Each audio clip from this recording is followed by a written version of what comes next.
Inshuti bene data ndabaramukije mu izina rya Yesu. Muri kuri rwa rubuga rwanyu shingira intahe Imana nzima. Muri kumwe na Pasteur Hilaire Nininahazwe. Uno munsi ndafise akanyamuneza kadasanzwe kuko tugeze ku mpera y'umwaka w'ibihumbi 2024 kandi tugeze ku ntango y'umwaka w'ibihumbi 2025. Umwaka uheze, uyu mwaka duhejeje wabaye umwaka mwiza, umwaka utoroshe, kandi nawe uri kurankurikirana hano wambereye inshuti nziza. Yesu aguhezagire. Hano kuri urubuga dufise abantu bashika ku 700 bamaze kugira bimwe bita sabone kugira ngo baze bararonka ama video yacu igihe abonetse. Hariho abandi bantu bagaba ibi vyuma dukorerako bashobora kugabanya uwo murindi.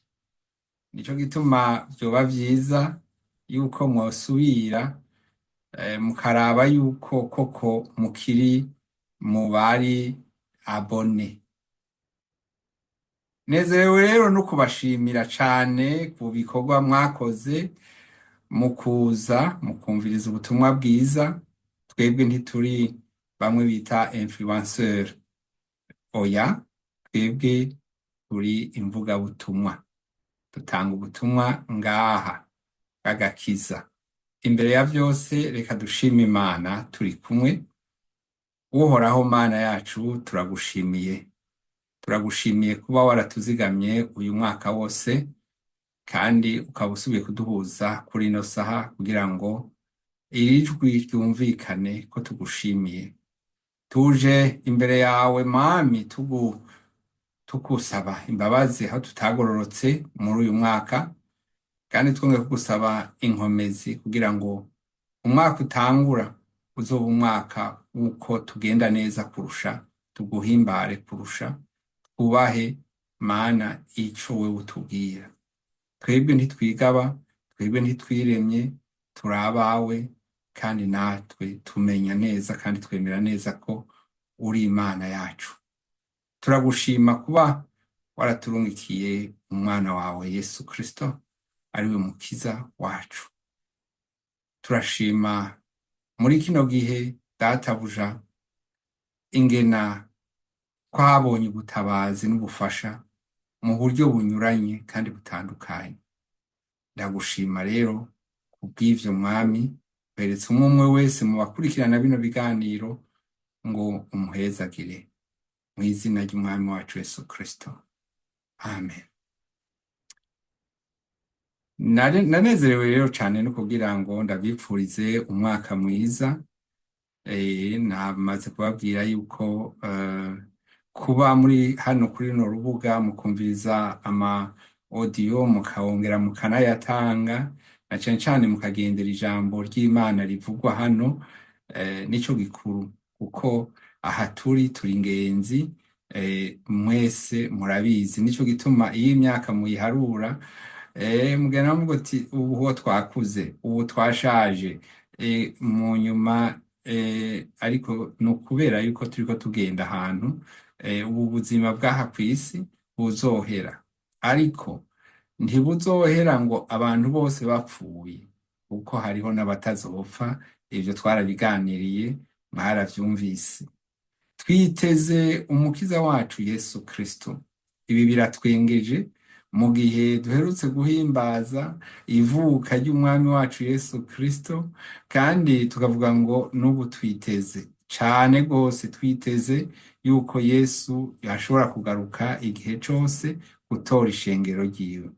Uyu mwaka w'ibihumbi 2025 abantu barawise amazina menshi, bati ni umwaka udasanzwe, ni umwaka uzobamwo ibintu vyinshi bimwe bimwe murabizi, nabonye inka yanje nashize harya y'akagajo, ya nka itukura. Ntimwaravye ico kiganiro, kandi n'ikiganiro gikomeye, kuko bamwe bibaza ngo mbega iyi nka yo ije kuvuga iki. Inka ntivuga, ariko hari inka iriko irakora amateka canke iriko ivugwa muri Bibiliya, yabonetse. Ntawe ubizi ko ari iyo yiyo nyene, mugabo ivyo arivyo vyose ni inka y'akagajo. Nobahamagarira rero kuraba ico kiganiro. Iyo umwaka rero ugiye guhera, hariho abantu benshi bagira ibibazo kubera umwaka utangura. Iyo utanguye haba ibintu byinshi biba bitarasobanuka ingene bizogenda. Ingene buraya ibintu vyo kuriha biba byinshi, eka no mu bindi bihugu hari aho amakori yiyongera, hari aho ayo bariha kw'ishuri yiyongera, amahera ya bisi yiyongera, amahera y'igitoro yiyongera. Mu Burundi ho bavuga ati cofuma kiza kikiyongera igiciro, ariko hariho ibintu bigenda bitera ubwoba. Nico gituma je uno munsi numvise mpamagariwe kubasomera ijambo rimwe riri muri hariya mu Baroma. Ijambo riri mu Baroma 8, igice c'8 akarongo, turahera kwa 31 tugeze no kuri 39, havuga urukundo Imana idufitiye muri Yesu Kristo. Ndashima rero ko iryo jambo ryatanzwe kugira ngo ntihagire umutima usimba. Je nabonye ibitangaza vyinshi Imana inkura mu mitego. Ayo mitego amwe umuntu yibaza ati mbega none ibi bintu bizogenda gute? Ariko Imana ubwayo nyene igakora, igakoresha abantu bayo, canke igakoresha uburyo umuntu atokwibaza. Iwawe birashoboka nawe nyene. Ibitangaza si itegeko. Ikiri itegeko iyo wizeye no gukizwa. Iyo wakiriye Yesu nk'umwami n'umukiza wawe, ico gitangaza ntigisiba, kiraba. Ego rero reka dusangirire ijambo ndababwiye, hanyuma tubandanye. Nongera kandi nshimira bene data bansengeye ngaha. Narababwiye ko nagize ikibazo c'ijisho, ariko rero muri ino minsi nkabona yuko Imana hari ikintu yakoze, bigatuma mbona kurusha, kuko mu minsi heze sinashobora no gusoma Bibiliya, naho naba mfise amarori ntivyakunda. Ariko ubuye naho nodidinganya, muraza kumva ibitari biki. Reka rero dusome iryo jambo nababwiye. Urukundo rw'Imana. Ko bimeze bityo tuvuga iki? Bisanzwe Imana iri mu ruhande rwacu, uwo turwanya ninde? Itimanye umwana wayo ikamutanga ku bwacu twese, izobura ite kutugabirira vyose muri we? Ninde azorega ab'Imana yatoranije? Mbega ni Imana kandi ariyo ibatsindanishiriza. Ninde azobatsindisha?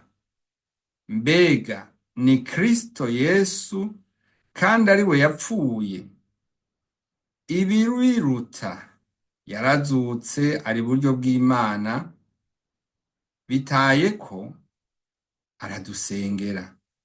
Ninde azodutandukanya n'urukundo rwa Kristo? Mbega n'amarushwa, n'ivyago, canke n'uguhamwa, canke n'inzara, canke n'ukwambara ubusa, canke n'ukuba mwirinde, canke n'inkota? Nk'uko handitswe ngo twirirwa twicwa bakuduhora, twagereranijwe n'intama z'imbagwa. Ariko muri ivyo vyose turushwaho kunesha n'uwadukunze. Ndasubiramwo, ariko muri ivyo vyose turushishwaho kunesha n'uwadukunze.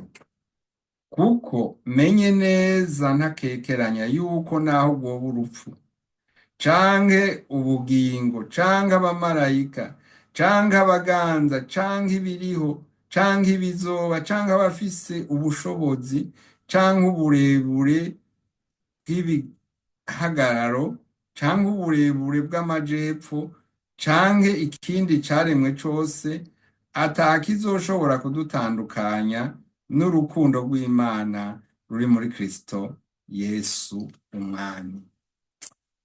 Aya majambo yanezeje kugira ngo ndayababwire, kubera ibihe bigiye gukomera. Benshi ntibakurikira amakuru y'ibiriko biraba kw'isi. Ejo namye numviriza amakuru y'ibintu vy'ibigendajuru biri muri Amerika. Abantu rero bakibaza ngo ivyo bigendajuru ntibazi iyo biva. Babajije leta iravuga ko itazi iyo biva, ariko harabibaza yuko ivyo bigendajuru bishobora kuba ari ibintu bateguye kugira ngo abantu babwire ngo nimuze ngo hari icagihe co kuduzwa kw'ishengero harageze, abantu bagende bariruka ngo ivyuma vyaje kubatora bivuye mw'ijuru. Aba namba sivyo. Ariko kandi uyu mwaka murawuzi, intambuko z'ukuja kw'ifaranga rimwe ziguma zitera imbere, nkeka nta kibuze. Uwo mwaka mwarawumvise, bariko baravuga yuko bishoboka nuko bashobora kuzana ka kantu ko gushira ku kuboko, ka kandi bise amazi y'ingona. Bariko baravuga ibintu vyinshi abantu bategerezwa kuzocamwo. Bariko baravuga intambara zozo murazumva hirya no hino, Uburusiya, Ukraine, Syria, Yemen, Somalia, Sudani, Libya, Congo n'ahandi. Bariko baravuga ivyerekeye iriya miyaga mwabonye i Mayotte, yabaye no mu gihugu ca Haiti mu myaka yahera, ikaba n'ahandi za nyamugigima zabaye muri Turukiya. Hari ibintu vyinshi tuguma twumva, kandi umwana w'umuntu bikavugwa ko abifisemwo ukuboko.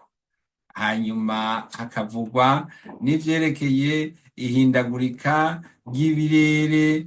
Ivyo navyo nyene nibaza ko muguma muvyumva. Ibi vyose nta kizodutandukanya n'urukundo Imana idufitiye muri Yesu Kristo. Ikintu kimwe gikomeye co umwe wese akwiye kumenya no muri uyu mwaka uza: ntukemere ibintu vyose. Oya, ntukemere ibintu vyose, kuko ca kimenyetso kigiye gutangwa. Ca kimenyetso ca gikoko kizotangwa, kandi gishobora gutangwa ku buryo bw'amayoberane.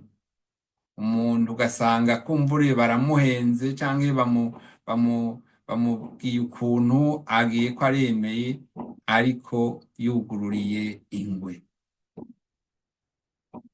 Nagira ngo ndakubwire ngo niwagira ukwizera ukatura ko Yesu Kristo ari umwami akongera akaba umukiza wawe, ntubiveko, uzokizwa. Niko ijambo ry'Imana ritubwira. Ego, utagira ukwizera ntazokizwa, kuko ukwizera niryo shimikiro ry'agakiza kacu. Kwizera ko Yesu Kristo ari umwami akongera akaba umukiza wacu. Twaravyumvise, ngira ngo kuri runo rubuga nta munsi twovaho tutavuze iki gice co muri Yohana 3:16. iki gice cabwiwe Nikodemu. Nikodemu yari umuntu asanzwe amenyereye ivy'Imana, mugabo ntiyari bwamenye neza ico Yesu yaje gukora n'ubutumwa bwiwe vy'ukuri. Yesu ariko we yarabimwibwira ati kuko urukundo Imana yakunze bari mw'isi ariko rwatumye itanga umwana wayo w'ikinege ngo umwizera wese ntaza apfe rubi ariko azabone ubugingo budashira. Utamwizera yaramaze kwihakana ntazokizwa. Hanyuma kandi yaje mw'isi kugira ngo isi ikizwe nawe. Hari abantu ngaha bari kw'isi kandi n'abantu beza, mugabo bakibaza ngo nitwapfa